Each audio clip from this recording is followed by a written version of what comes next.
Finally guys हामी आइसकेका छौँ चन्द्रगिरी नगरपालिका 14 नम्बर वडा कार्यालय सँगै भएको सल्लाखारीमा।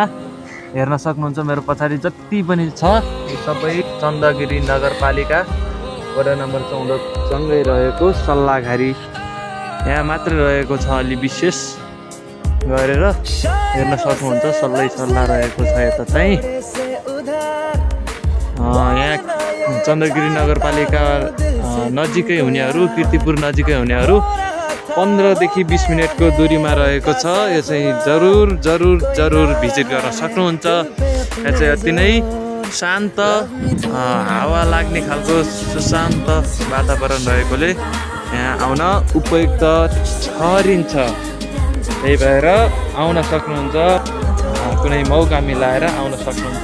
देख्न सक्नुहुन्छ हाम्रो भ्यू चन्द्रगिरी नगरपालिका 14 को सल्लाखारी।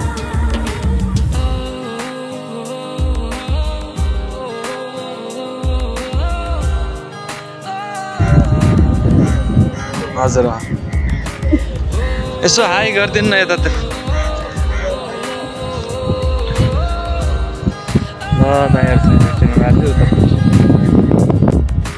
तेरी बातों की प्यारी सी मीठी सी खुशबू में लेके हाम्रो यो चन्द्रगिरीको यो सल्लाखारी चाहिँ अलिक मिल्खा रहेको छ। यहाँदेखि चाहिँ वरिपरि सबै भागहरू अलि तल्लो भागमा छ, गहिरो भागमा छ। अनि यो चाहिँ बिचमा भएकोले माथि ढिक्का जसरी गइरहेकोले बिचमाबाट सबै दायाँ बायाँ अगाडि पछि सबै देखिन्छ। त्यही भएर चाहिँ म यसरी रोल गरेर सबै देखाइरहेको छु। यो जति पनि छ यो चाहिँ रोल गरेर यो सबै देखिन्छ माथि हाइटमा भएकोले। अलि माथि डाँडो भने चाहिँ त्यहाँनिर हो, अरू चाहिँ सबै यो यही भागमा रहेको छ।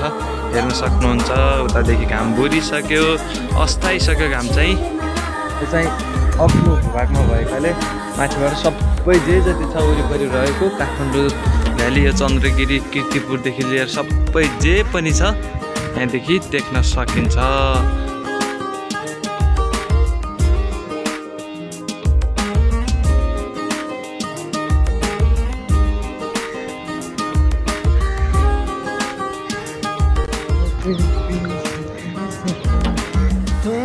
ल देख्न सक्नुहुन्छ हाम्रो सल्लाखारी।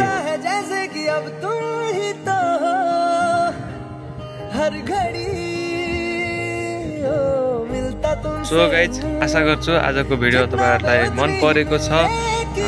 फेरि पनि म यस्तै भिडियोहरू ल्याएर आइराख्ने छु, हजुरहरू हेर्नु होला।